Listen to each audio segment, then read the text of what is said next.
Please consider supporting Black Women United YEG for the protection and advancement of black women and girls in Alberta. You can learn more about them at bwunited.ca. They are always looking for donations and volunteers. So please, again, support Black Women United YEG for the protection and advancement of black women and girls in Alberta. Again, that website is bwunited.ca. Hey, this is Trevor from Halifax, calling in to say that I support Creative Control on Patreon because I think long-form arts journalism is a crucial part of music culture, and there's simply not enough of it out there today. Vish is a master interviewer, he lands great guests, and he has his finger on the pulse of the ever-changing music landscape, both here in Canada and abroad. For all of these reasons and many more, I think you should support Creative Control on Patreon too. To make your flexible monthly donation to Creative Control, please visit patreon.com/Creative Control today.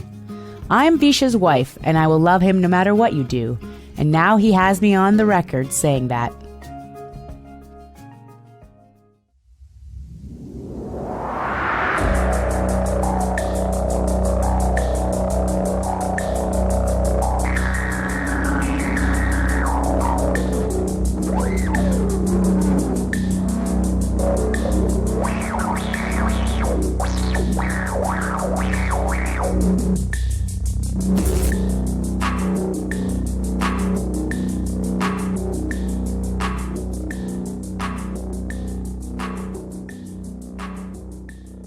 Rich Aucoin is an ambitious composer and talented multi-instrumentalist based in the wonderful city of Halifax, Nova Scotia.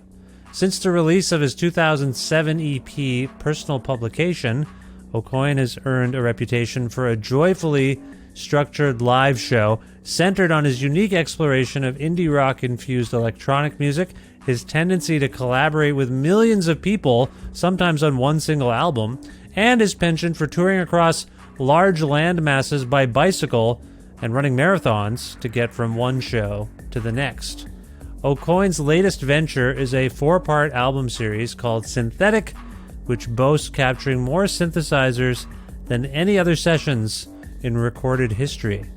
It kicked off in the fall of 2022 when We Are Busybodies released Synthetic Season 1, a synth odyssey, which prompted Rich and I to reconnect for a good talk about the Nova Scotia mindset, one of the first reviews he ever received for his music, the good parts of social media and what's been happening with Twitter as of late, all of the different instruments he studied in school and now knows how to play very, very well, where the idea for Synthetic came from, and how you too, listening right now, can still contribute synth to this album series, why and how he has worked as a touring musician who has crossed a lot of North America by bicycle, what's next for the Synthetic series, other future plans, and much more. A part of the Entertainment One network with the support of listeners like you who follow and subscribe to this podcast and spread the word about it, and make flexible monthly donations at patreon.com/Creative Control, which is the primary source of revenue for all of the work that goes into this podcast. So if you don't mind checking it out and considering donating, please visit patreon.com/Creative Control. Plus in-kind support from Pizza Trocadero, The Bookshelf, and Planet Bean Coffee in Guelph, Ontario, and Granddad's Donuts in Hamilton, Ontario. This is episode 737 of Creative Control, featuring the lovely and talented Rich Aucoin, with your host, me, Vish Khanna.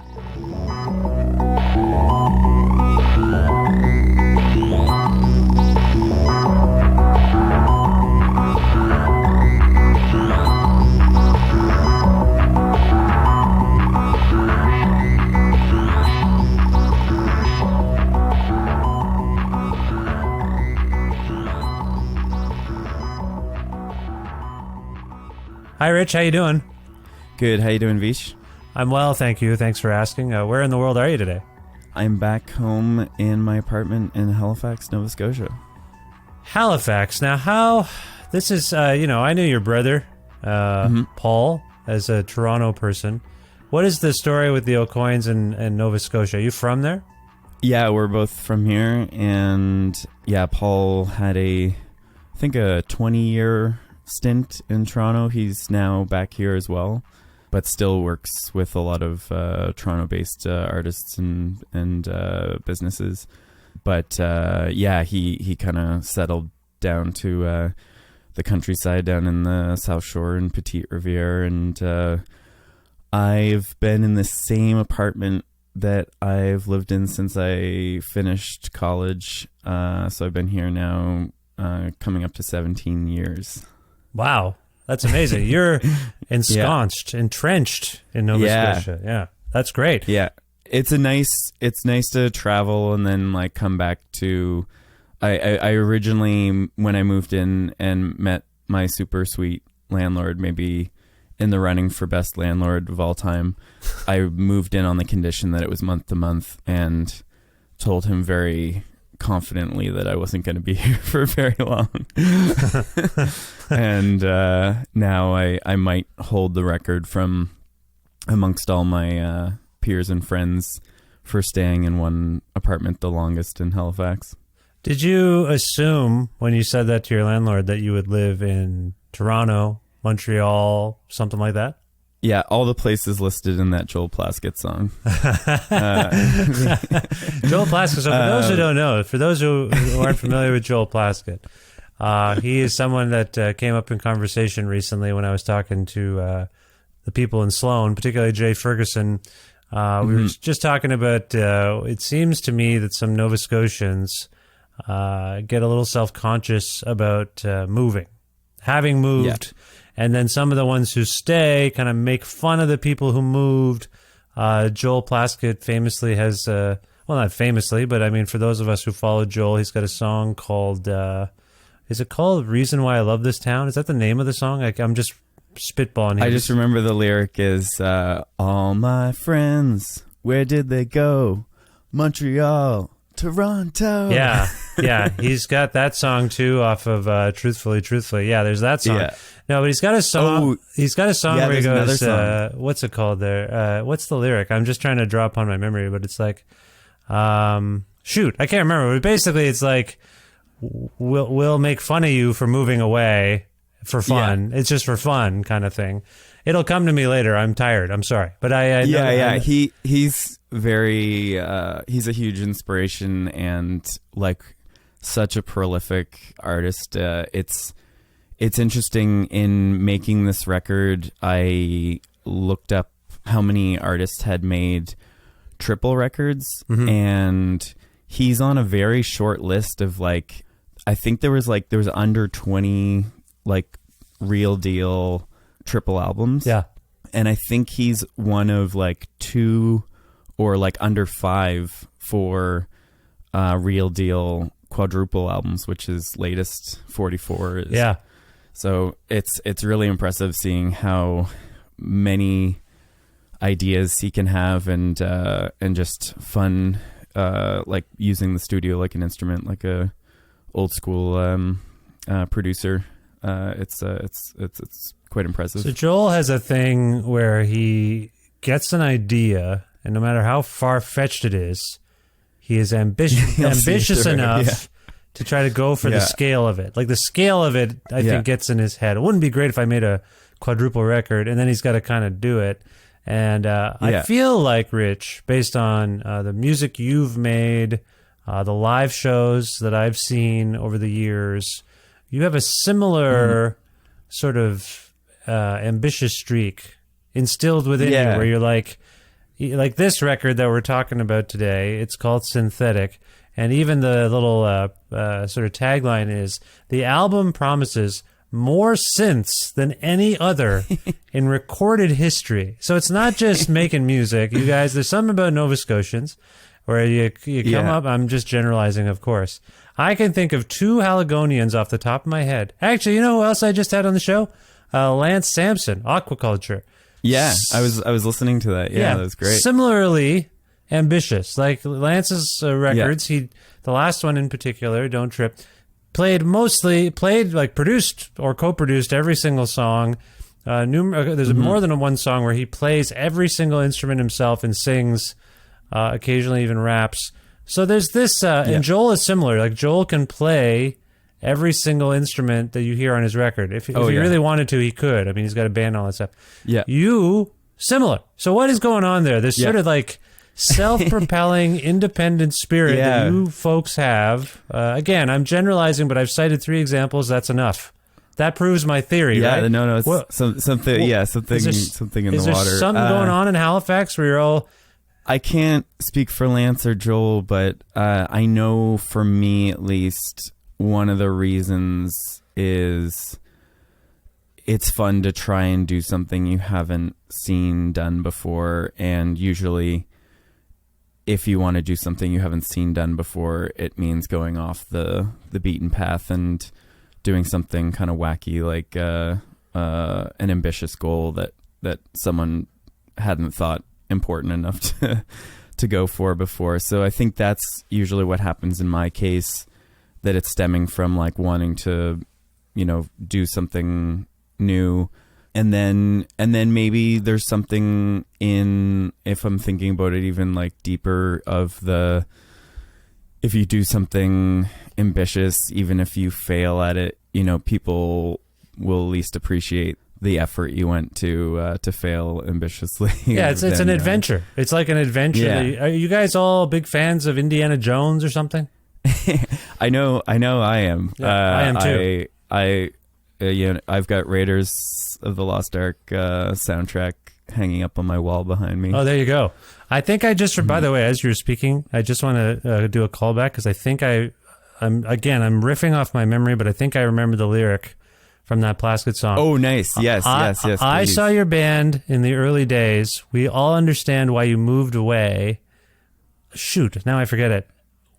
No, he was commenting, that was at the time when they said the famous quote, Halifax is the new Seattle, right? Yeah, I think so. Yeah. Because it was like Sloan definitely was the band that was like, okay, we've really got to go for this. We've got to leave Halifax. And at the time, like, I don't fault anyone for leaving Halifax. Like, definitely in the 90s, the whole industry, like, you had to go and live in these centers like New York and Toronto to like have those opportunities in a way that I kind of came along, post-internet sub-genre connectors of people where like a lot of my like peers, are geographically spaced out instead of like a scene in Halifax. Like, it's always been interesting growing up playing music here because I have some friends that I used to play with all the time, but we weren't akin genre-wise. We just kind of liked each other and would have these like eclectic shows. Yeah.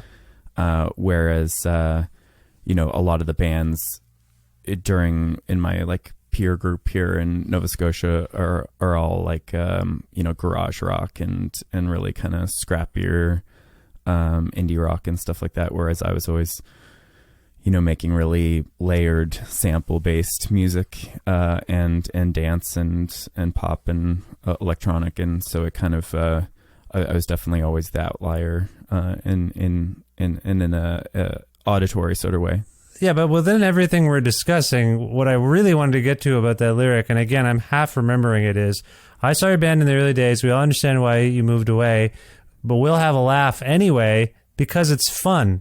And the fun, like I'm paraphrasing, and Plaskett heads out there are probably wincing as I mangle these lyrics off the top of my head. But I just want to say the fun part is where I'm coming from, because as a follower of people like Joel and Thresh Hermit and yourself, I always sense that within that ambition is, like you say, a kind of, it's like a challenge and an adventure, but it's all meant to be fun. And I feel like you in particular, given the kind of music you make and the live shows you put on, it seems to me that you're trying to both conjure or channel joy and fun. Yeah. So it's not just to impress people with the ambition. You're trying to instill joy. Is that fair?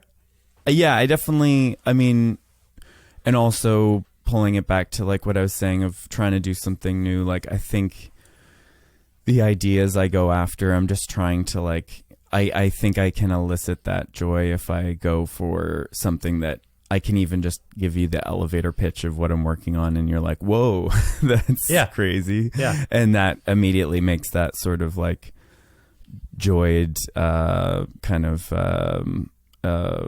wowedness of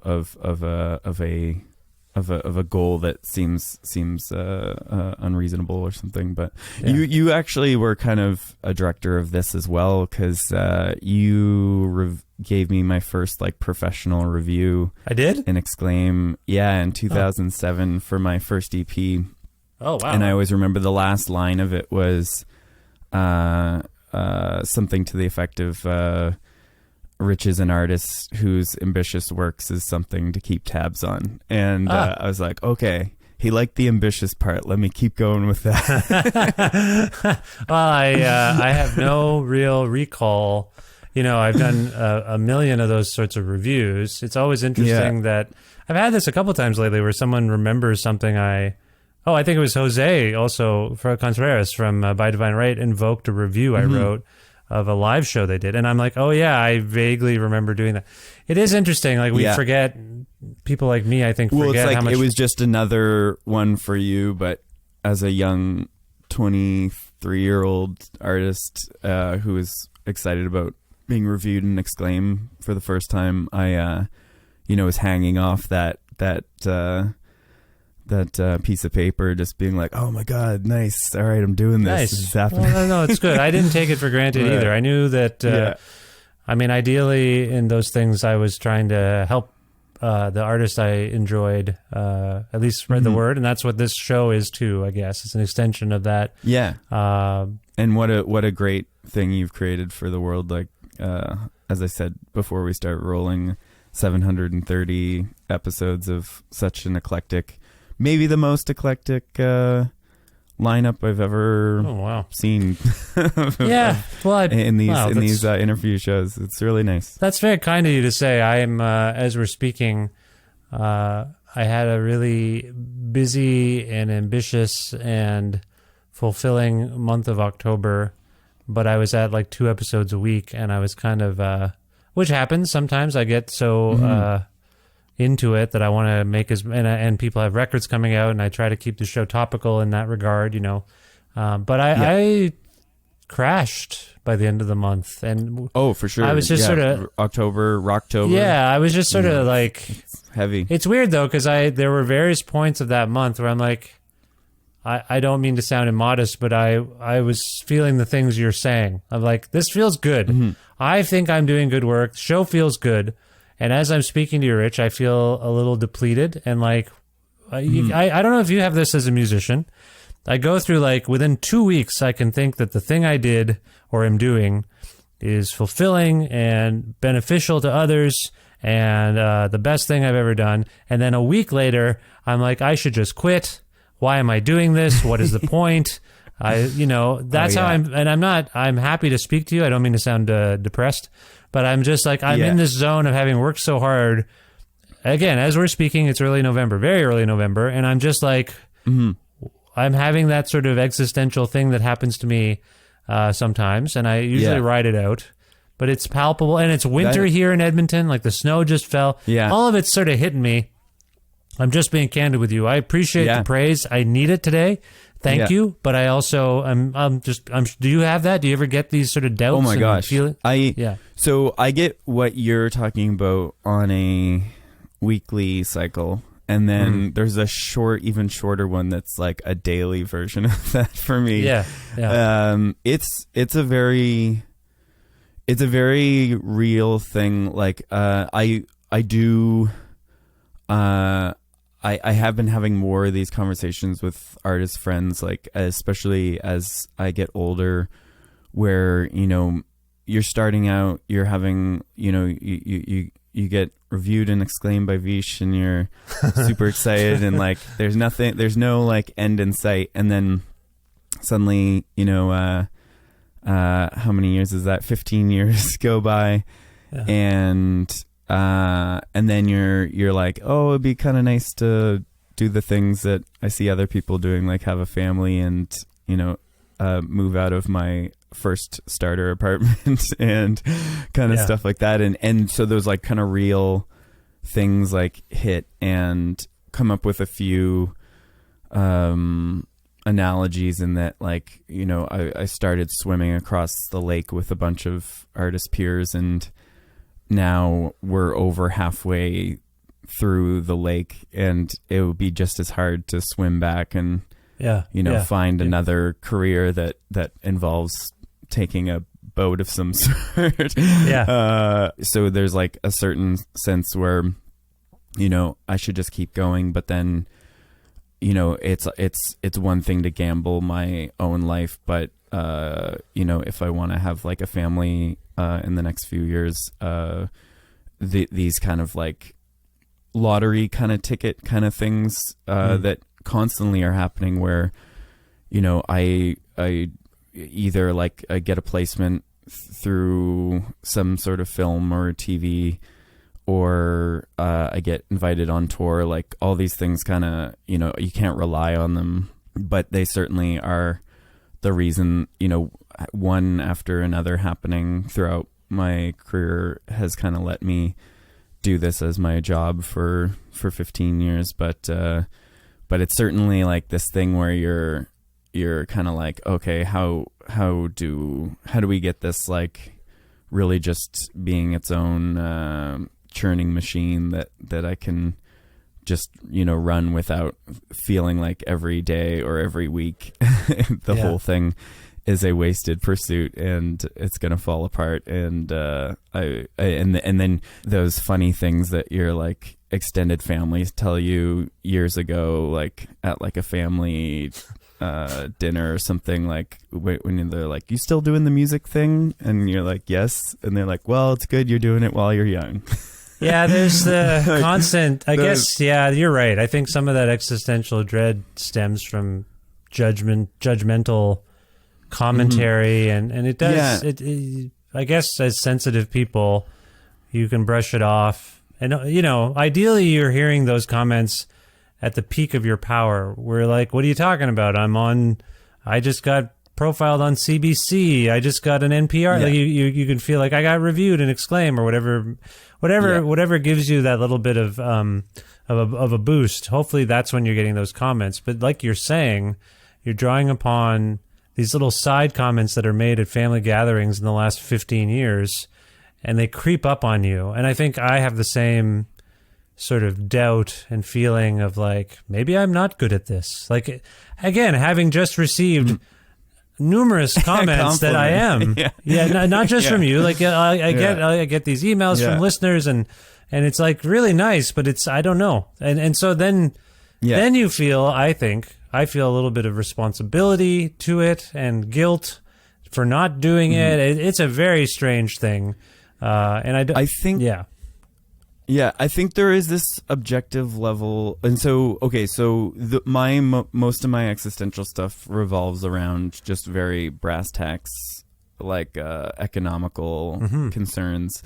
But I also have had a lot of conversations with artist friends about, you know, artistic goals, and those are, that kind of existential thing is a little blurrier, because like you can't control, you know, the reviews you get, and you can't control how it's like received. You can only just keep doing the work and hope that you get lucky that your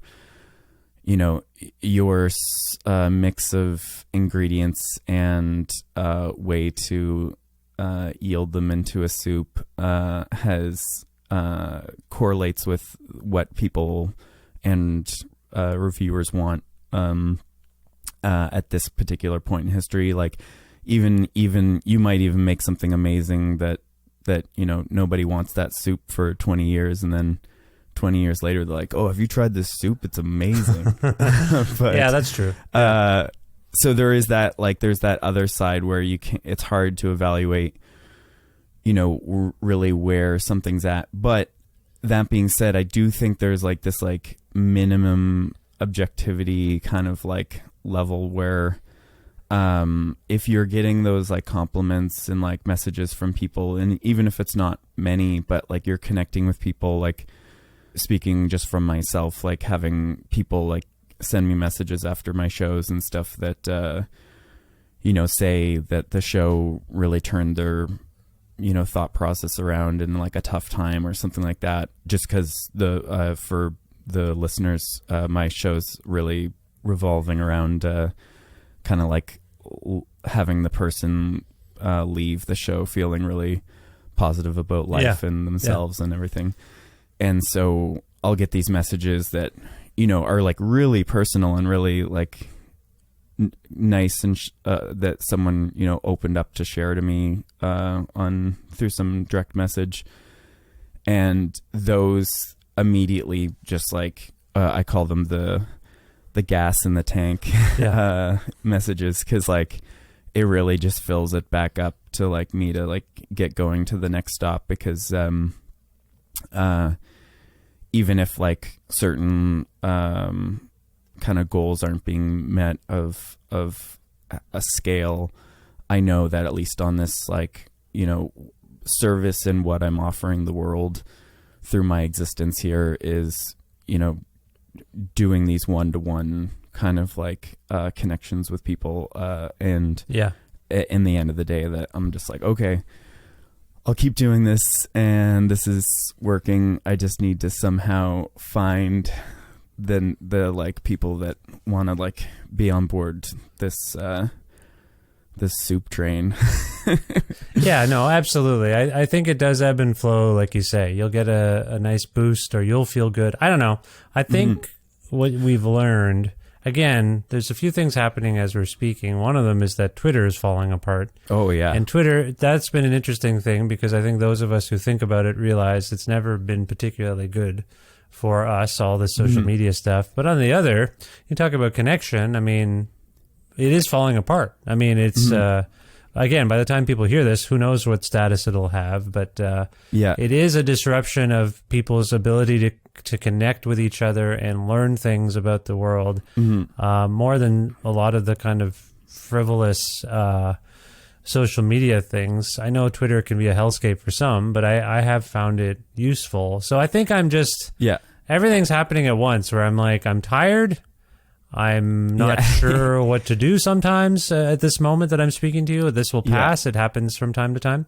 I think it'll pass. But then also just feeling like one of the major ways that I take all of this work I'm doing and connect it with the world is being destroyed, which is Twitter. I mean, on some level, it's not like it's gangbusters or nothing, but I think that's how people find out about journalism and news and for sure, and communicate it's releases, and like I'm trying to be a part of that, and so I think that's I'm just trying to put a bow on this. Like I think you and I are coming from the same place. It's about connecting people to other people and connecting with people on our own, but I think that's what it is. I'm like, well, one of the major ways that I connect my modest number of followers with the music I like or the art I like is being destroyed. So what is that going to mean? How are they going to find out about it?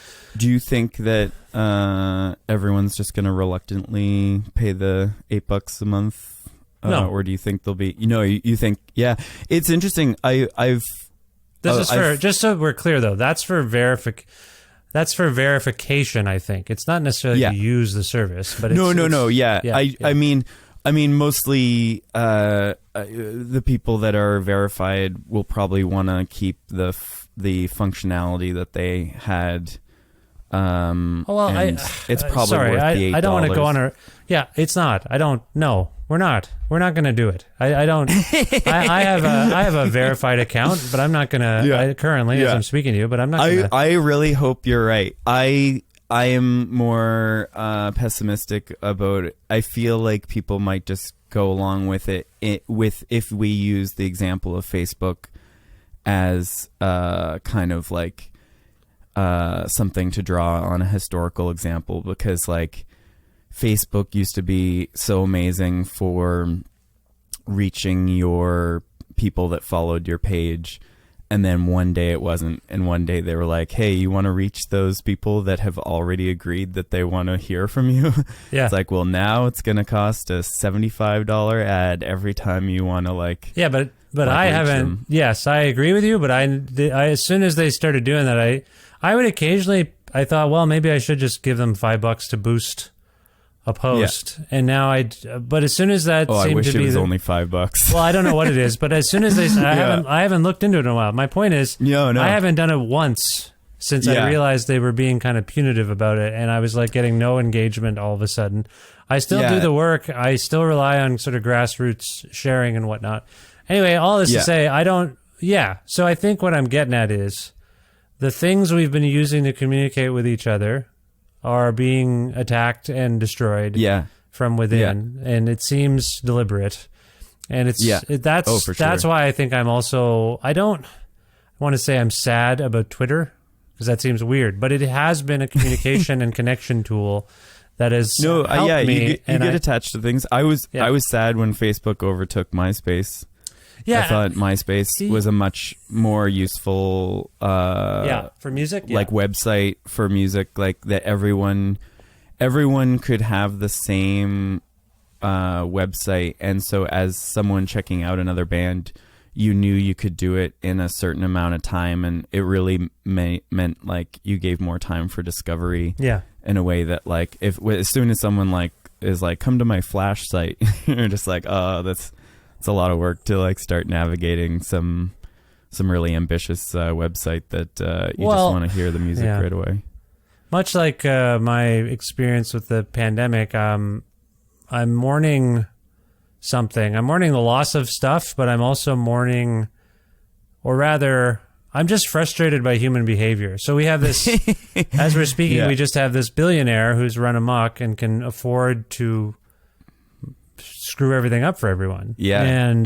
And so similarly during this pandemic, I've had my fair share of anxiety about the actual implications of getting this virus and the fact that it spreads and all that stuff. And, people have died that I know, and people have gotten sick that I know, and it's not been good. However, I've also, that anxiety is outweighed by anger, that we can't, that there are people that don't care enough about other people to just make sacrifices that suck, but have a long-term view of things. Not short-term. Like, I have to go to the pub. I have to go to the pub, right? Well, no, you don't have to if it means potentially harming other people. You know what I mean? But it's just, so that's the kind of stuff where I'm trying to, maybe this is a false equivalency, but I feel like one guy buying a platform that everyone uses for, hopefully mostly for good reasons, and to destroy it from within because you're insecure or you're mad that you're not funny, because I think he's just mad that people don't like him, and he thinks this is a way for people to like him, the cool people. The verification thing is interesting because let's look at it on a high school level. Those are tiers of popularity and acceptance. So all of us who have some sort of verified account from whatever application process, or they were assigned to us because we were journalists or musicians or real people, like authentic versions of ourselves online. Like, he seems mad that there's some sort of elitism associated with it, and he wants to even the playing field while not realizing that verification. And I mean, to your earlier point, there will be people who do value their verification enough to pay to keep it. But I think other people are just angry that this is what he's focused on in sort of in plain sight. Just like, I don't like that these people seem cooler than everyone else and me.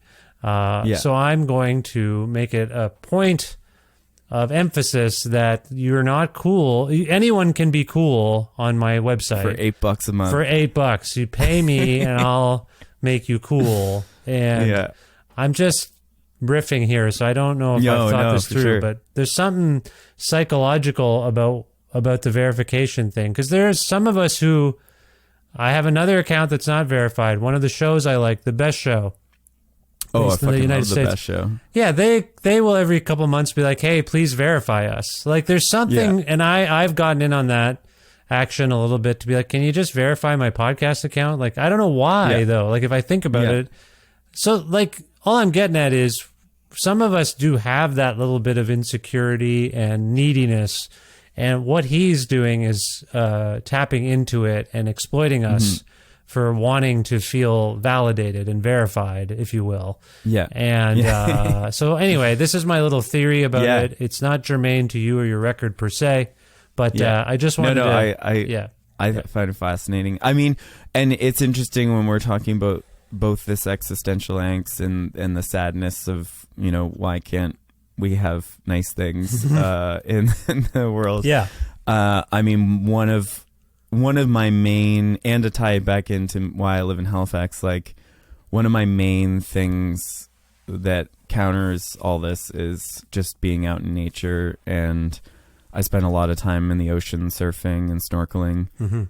And that's one of the reasons why I live out here. And I think, you know, the getting away from technology and just being out and surrounded by plants. For those that follow me on social media, they probably know about my jungle kitchen, where I have, you know, every inch of the wall covered in pathos and vines and and tropical plants. So like I think getting away from Twitter and getting away from social media and having that being a part of your routine is just so important. Well, again, I do think like that's the silver lining here is maybe he is shining.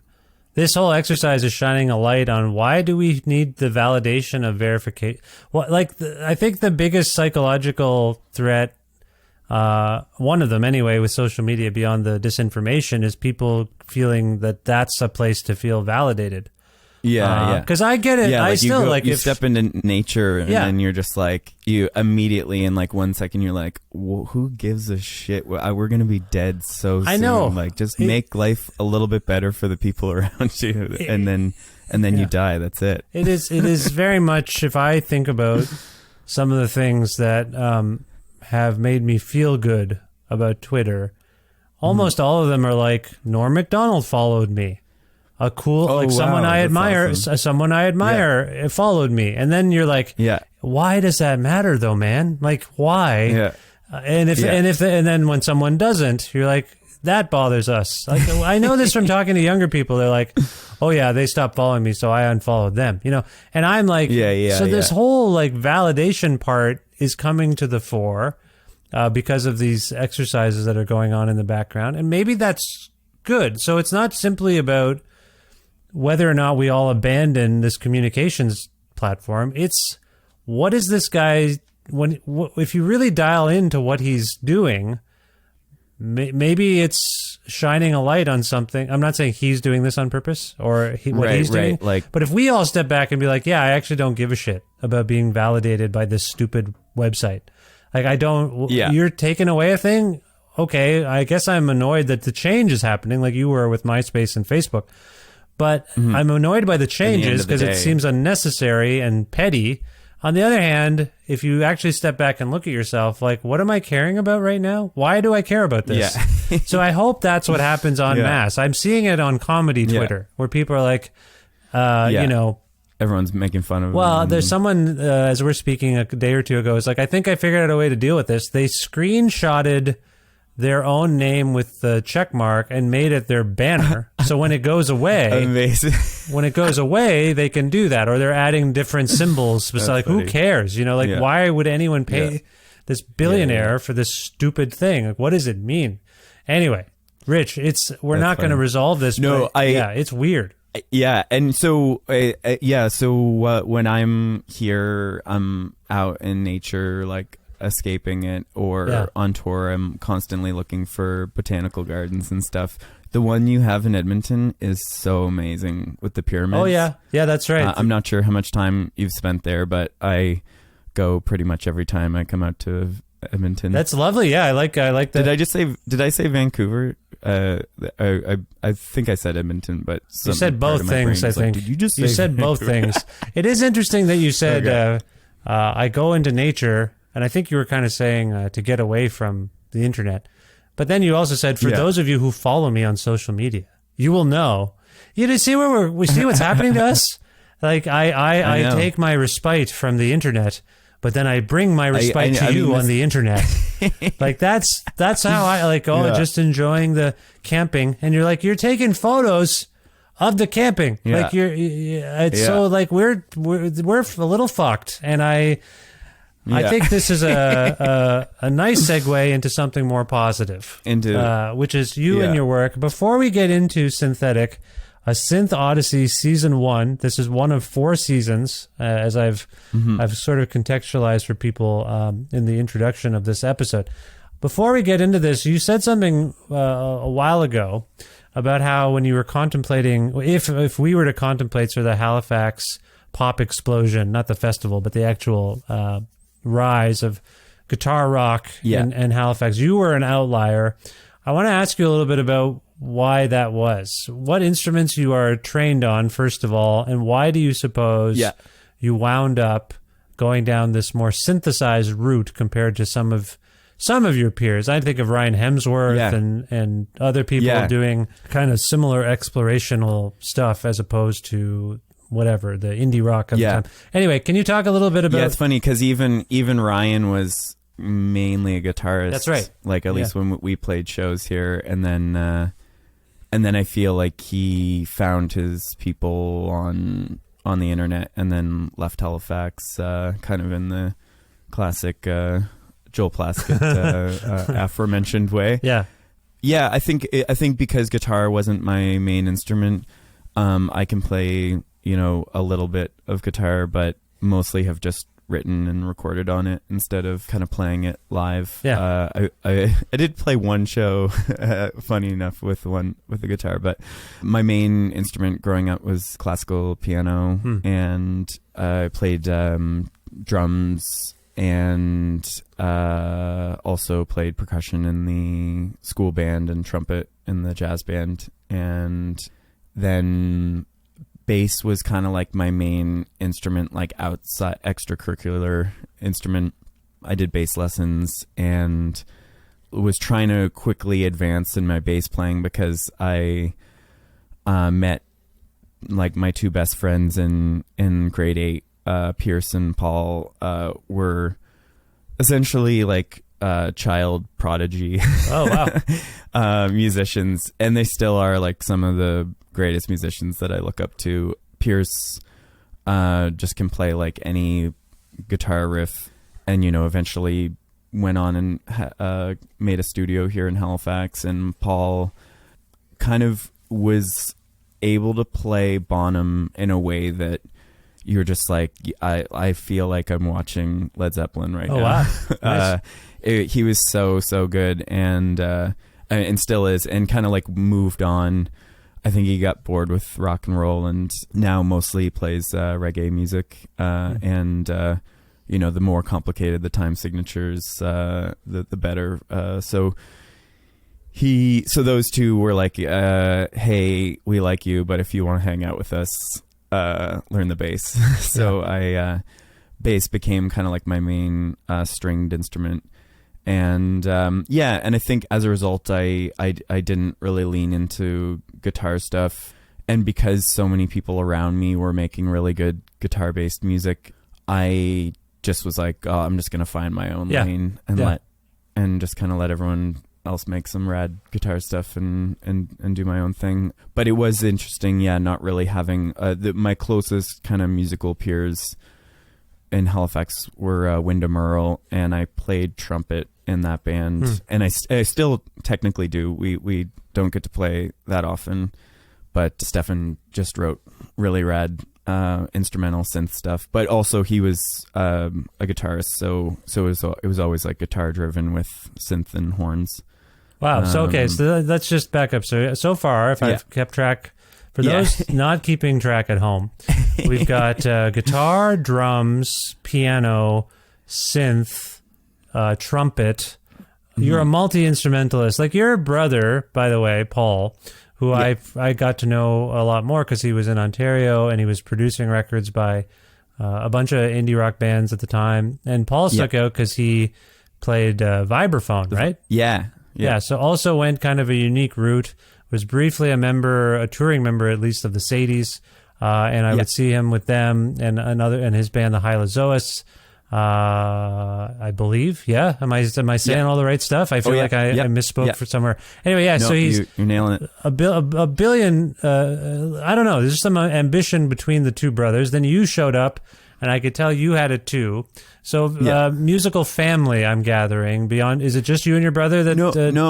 Just my our sister played some what we've joked in interviews before as serious recorder. Most people, play recorder in grade 6 and that's that. But she did it until 4th year university. Oh, wow. So, when you get to the upper echelon of recorder music, you're playing these Baroque kind of quartets with all the kind of other sized recorders. So not your classic soprano. I think it's soprano. Yeah, soprano. My son has one of those in the house that we had to buy for school, but they haven't really played it much around the house. Yeah, it's interesting that the other recorders do sound quite lovely. Like even just dropping down to the alto. It's a much more smooth tone than the one your son would have had. Yeah, the little soprano one. The school one, the grade kind school of piercing. One. Yeah. So okay. So you come from this long line, or what? Rather, you and your siblings, I should say, are very immersed in music, and on a level that's a high level. You have made beyond your music, the records you've made and the live performances. You make music for films, and you, like you said, you get placements and things like that. So there's something very magical going on, I think, within you and your family in terms of music making. So it does not surprise me, the tagline I read earlier about this new series of yours, Synthetic, about you promising to use more synths than any other in recorded history. Where did that notion, again, I think it feeds, maybe we've fed this answer already by all the things we've talked about in terms of your ambition and whatnot, but what do you want to say about the Synthetic series and why this occurred to you? And by the way, for those who don't know, I'm in Edmonton, Rich is in Halifax. Part of the story of this record, I believe, begins at the National Music Centre in Calgary, Alberta, which is 3 hours away from me here. And that place is a hub for, I don't know, I keep talking to people who make records at the National Music Centre, whether it's Ian Blurton or Robin Hatch or whatever, and some of them use Tonto and the various synths, and some of them don't. Sorry, I'm all over the place. Can you talk a little bit about where this came from and why? Yeah, so I guess quickly to address the first thing of the most synths ever, I think the thing with each one of my records is I make like a list of rules, and I tack that up on the wall in front of me, and the rules are kind of set kind of from the previous record to do like the opposite. So the first EP I did, for example, a rule was to play every instrument myself, and then that was for personal publication. And it's synced up to How the Grinch Stole Christmas. So like 2 of the rules for the next record were to record with some people and to record to a piece of visual that was in the public domain, because I got a cease and desist from Dr. Seuss Enterprises LP. Man, that's bad when Dr. Seuss is mad at you. That is bad. Yeah. And I feel like the actual Dr. Seuss would have been down with it, but he had passed away. So just got a very boring, unrhyming letter from their lawyers. Not enough rhymes. Yeah, I could see that. Yeah. So based on just those 2 rules, it kind of led me to this point where I started recording with people, and I realized I probably wasn't going to do this idea again. So I might as well record with every single person I could get in touch with over those 2 years. So yeah, so it switched to record with some people to record with everyone, So, and then with the image stuff with the sync, because I try and write most of my records to sync up to old movies, like in the way that Wizard of Oz can be watched with Pink Floyd's Dark Side of the Moon. Mm-hmm. I started watching stuff in the public domain and couldn't really find one film that worked. So I took my favorite shots from 35 public domain films and then cut that together to like a new film, which is up on my Vimeo, which I haven't seen something else that quite did. The closest is the Flaming Lips, Sairika, sync. But this, the idea with this was almost showing a narrative, but I took Jimmy Stewart footage from 3 different movies, and because they're all in black and white, he more or less looks like the same character in all 3 movies. I feel like some person in the future is going to make an amazing sample-based film in the same way that like DJ Shadow or some of the various like sample-based musics have made new art forms out of samples, and I think someone could take like a bunch of films and make like a whole narrative out of it. It might be a little psychedelic, but if you have the whole spectrum of film to work from, someone's gonna pull it off really well someday. Anyway, I digress. But so those kind of things kind of ballooned, and in the same way with synthetic, my previous record, United States, which I wrote while cycling from Los Angeles to New York in 2018, was a very was my most vocal heavy record. So one of the rules was to just make an instrumental record, and I'd been wanting to do this synth record for a long while. So I was like, okay, it's time to do the synth record. And when I started to think about having synths on it, I was like, I'm just gonna make it be a tour of all my favorite synths. And so it kind of like ballooned to me wanting to invite a lot of synth friends on it, and then the pandemic happened, and I tweeted out, which Moog retweeted, that I was looking for people to join me on this synth record. And so now I've got like an Excel sheet of over 200 contributors with all their synths. Wow. All organized and laid out. And so I'm kind of figuring out where to fit everyone on the record, kind of similar to my first record that ended up ballooning to like over 500 people.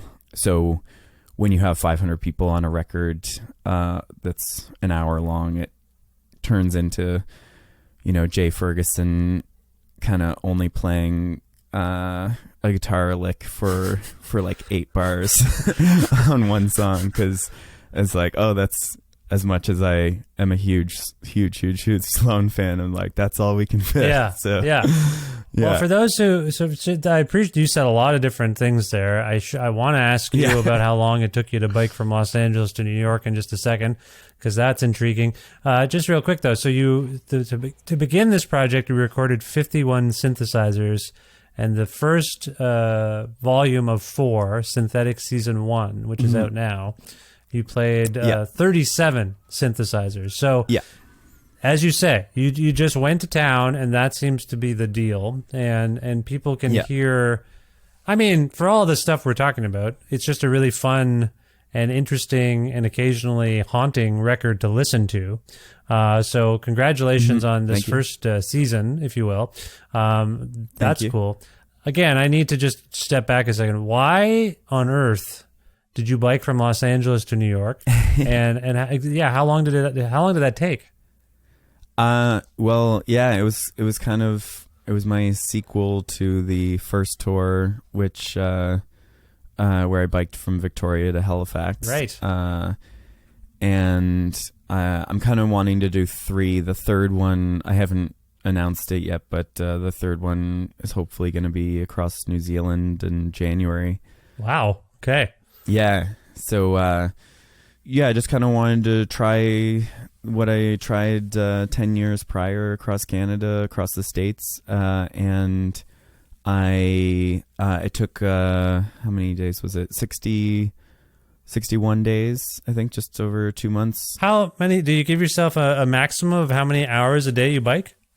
Yeah. So it was interesting to see all the things that had changed in the 10 years. Like when I did it in 2007, it was kind of, MySpace, and I had Twitter and stuff like that. But and there was things that there social media existed, but it wasn't quite as prevalent as it is, or as it is now, or it was in 2018. Mm-hmm. And so when I did the first tour, and I also was in a period in 2007 where I was kind of not, like, I got a cell phone at my mom's request because she was worried about me biking alone across Canada. Of course. And it immediately broke. And instead of getting another one, I just was like, well, I tried. And then I went on to like not have a phone for 2 years and kind of like embrace this kind of aloofness where if you wanted to get in touch with me, you sent me an email and we made plans that way. I was also resistant of joining Facebook for the longest time. I was hoping it was just going to be a passing fad, and then I was wrong. But so that was like my 2008 to 2010 was pretty removed from being available or checking in on my like digital world. And then in 2018, the flip of that was like I was because you asked me about how long I biked each day, like, and by 2018, 2008, I was planning all this with physical maps and like drawing like with a Sharpie my route and everything. Yeah. And 2018, I was like using Google Bike routes. Yeah. And so the whole thing was like, aside from making one mistake in the Californian desert and sending me down a dirt road that I had to push the bike for a while, it was generally pretty good at keeping me on safe bike routes. So and I was able to like gauge stuff like elevation, which wasn't really possible in the Canadian bike tour, other than like making notes of it on a physical map. But so I would try and bike like just about 8 hours a day. Some days you would have to, by necessity, bike for 10, but generally like 8 hours on the bike was pretty good. And then you would play shows. And then I played shows. But the thing is, you're only really going about the distance that it would take you to drive an hour. So until I got to the East Coast, I wasn't really playing like by the East Coast, I was able to play like 3 shows a week. But on the West Coast, it was only 1 show a week. Right. Which made it really easy and healthy as far as like from a show point of view. Like I've often said that like when I did the first bike tour, I was in like really good physical shape and feeling great. And then immediately I hopped back in a 15 passenger to play drums and synth in my brother's band, the Hylozoists. And we were on tour with the Besnard Lakes, and immediately that tour just like kicked my ass. And I ended up having like seizures after it and like low iron and really kind of like it was kind of a bad health moment for me. And it's funny, after I thought the States would be more hard on my body doing it 10 years later, like at 33 instead of 23, but I felt great at the end of the American one and was like, oh, I could do this again. Nice. Which is probably why I'm gonna try and do it again this winter. But yeah, I think the actual I think what I meant by all the Besnard Lakes tour stuff is that just the actual act of touring is just so physically grueling on musicians. Even if you're very like responsible and you're like, I definitely have rules about not drinking on tour more than like you would at home, sort of thing. Like it's very easy to slip into seeing people partying every night, but you have to remember that you're out there doing your job, and you can't keep up with the people that are only, it's their one time out doing it because they're coming out to see you on like a Wednesday or something. Right. Yeah. So the actual physical, like touring musician schedule is so grueling that when people are like, "Oh, how did you bike?" I'm like, "Wow, the bike tour is so much healthier and nice than the standard rock tour that like." It's really, we should be saying, how do you do a normal rock tour? I think a lot more people are saying that right now, actually. I think I haven't got to read Rolly's latest article for the Toronto Star, but I read the one he wrote before, and I've been following a lot of people online. Sean Adams out of the Consequence of Sound out of the UK. A lot of people are really kind of, I think we're at a pivotal moment where we're either going to reluctantly fall back into the way that things were, or the worst state that they're in now, or hopefully get some change and make touring a more healthy possibility for people. Like I literally get sick every single tour. It's not sustainable. For those wondering what we're alluding to, frequent guest and friend of the show, Cadence Weapon, aka Rolly Pemberton, has written an essay about the state of live music for I guess what we'll say are mid-level musicians, like people who play the clubs, not the arenas and whatnot. And Rich, you said Toronto Star. I believe it's a Toronto Life, actually. Toronto Life. Sorry. Yeah, no, it's fine. Apologies. Just wanted to make sure I wasn't wrong, but I believe it's Toronto Life. So check that out if you can. Speaking of touring and what's next, so you allude to potentially a bike tour across New Zealand. This is an ambitious record. You have enlisted people to help you. Can you talk a little bit about, and as I say, this is season 1, so there's 3 more additions to this 4-record series. Rich, can you talk a little bit about what's next for you in terms of both this series, when we can expect at least the 2nd volume if possible, and also beyond New Zealand? Are there any other touring plans given what we were just talking about? Yeah, so the immediate future is currently gearing up to mix season 2. So season 2 will come out, I think, in May. Oh, okay. So the goal is to try and do them every 6 months. I see. For 2 years. And season 2 also will be another one where I'm just playing all the instruments. And then season 3 and 4 will be the ones with all the guest musicians on it. Okay.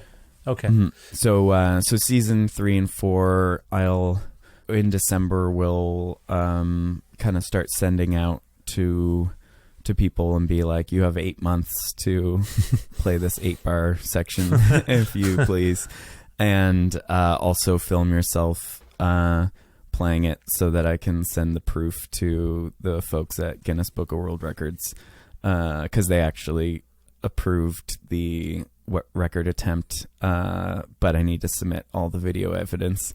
Is it too late to get in on this? Do you have enough people? No. Yeah. So the nice thing about releasing a quadruple album in chunks is that if someone likes the first part of it, they can be like, "Oh, I'll get in on that last chunk of soup."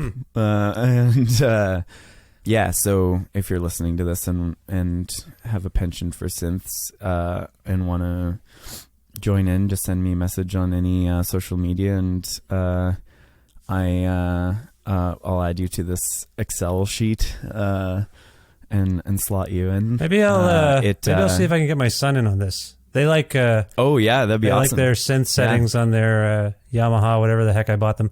Nice. Yeah, that'd be awesome. All right, maybe you and I could have a side conversation so I can get my son into the music industry. And then in terms of tour plans, what else is going on for you? And then touring, nothing's absolutely set, but the idea is maybe to go back to some of the festivals next year for doing South by and maybe Great Escape and I've been touring the last couple of years with friends in Tupperware Remix Party.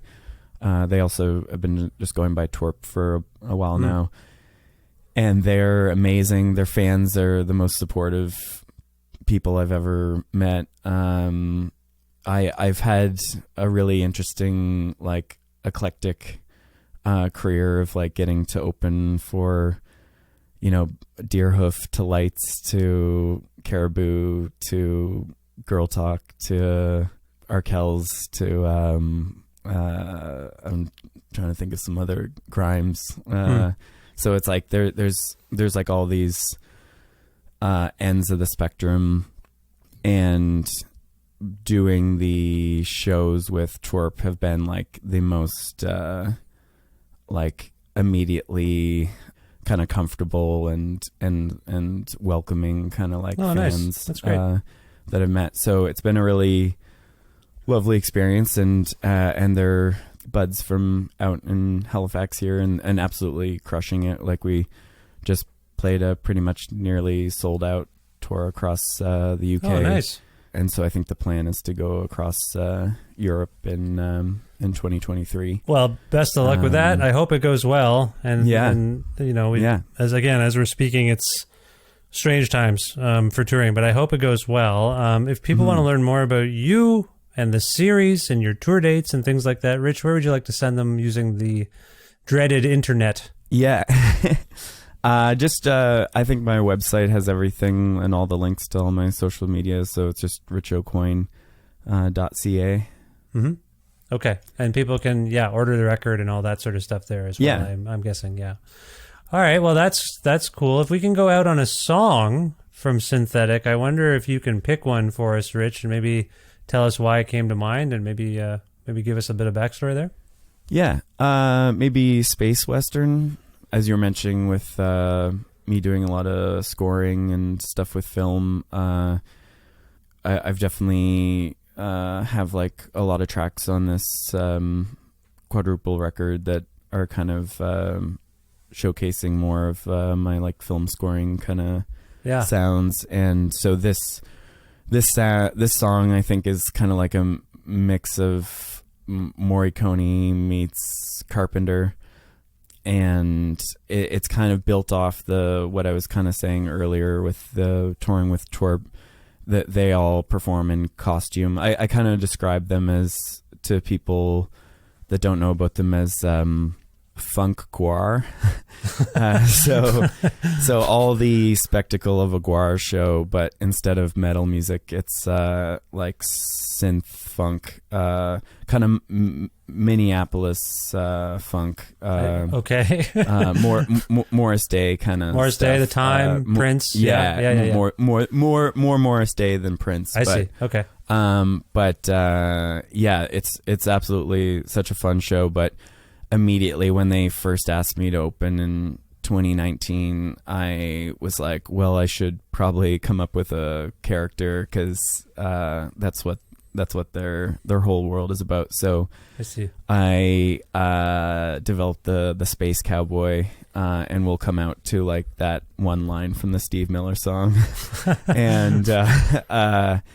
And it's gone from me just, grabbing a $10 astronaut costume from Valley Village to creating a whole like world building, and now looking more like a mix from the Man Without a Name and Boba Fett sort of character. And so for this song, I hired this guy Tom Ralston that drew a poster in the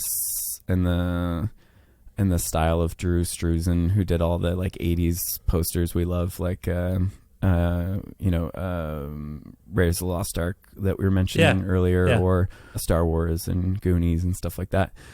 And so we went out to the desert and made something amazing out there with a lot of love, and so I've been kind of slowly releasing the song as a set of teaser trailers, because we actually got to shoot a really cinematic thing out there, which I'm pretty excited about.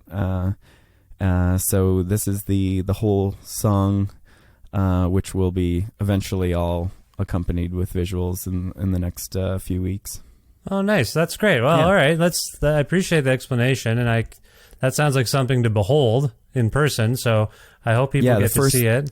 The first 2 parts are out now, and there's still another 5 parts to come. Yeah. Well, here it is from Synthetic, a Synth Odyssey Season 1. This is Rich Aucoin with a song called Space Western. Rich, I really enjoyed this conversation, and I appreciate you and all your ambitious and wonderful work. So thank you for this time, and I hope we speak again, and best of luck in the future. Yeah, thank you so much. You too, and take care.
There you go. Some recent music by Rich Aucoin. I hope you enjoyed what you heard there and the conversation I had with Rich. Rich, thanks so much for appearing on this, the 737th episode of Creative Control, which is part of the Entertainment One podcast network and is available wherever you get your podcasts.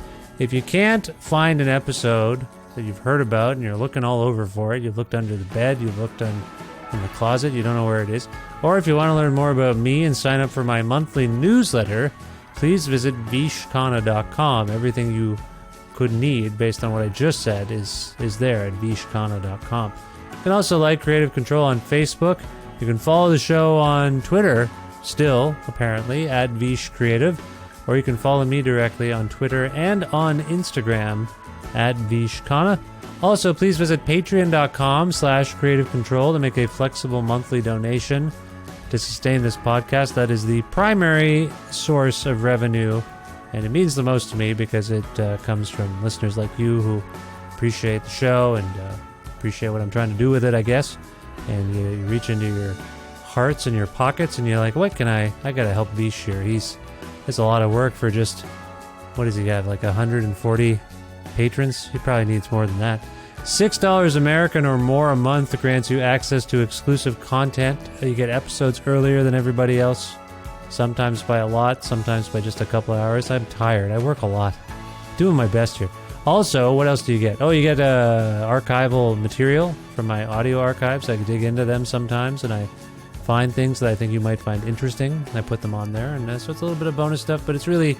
I know most of you are supporting the show on Patreon because you just want to support the show. You're not looking for frills, but trying to give back a little bit beyond the regular show. So again, yeah, please... there's one more frill. T-shirts. I still have some Creative Control T-shirts, so if you're looking for one, message me on Patreon if you've been a patron, and I'll get you one while supplies last. Again, patreon.com/Creative Control. Thanks, as always, to Pizza Trocadero, The Bookshelf, and Planet Bean Coffee, respectively, in Guelph, Ontario, and Grandad's Donuts in Hamilton, Ontario, for their in-kind support for this show. Thanks, as always, to my dear friend Jim Guthrie for letting me use some music of his on this podcast. You can learn more about Jim, and you should go and learn more about Jim at jimguthrie.org. And finally, thank you so much for listening to this episode with Rich Aucoin, and for checking out Rich's music, and for subscribing to this podcast or following it and telling your friends all about how much you enjoy the show and wish they would get with it and try out the show. That all means a lot, you spreading the word. So thank you so much. I will talk to you very soon. Bye for now.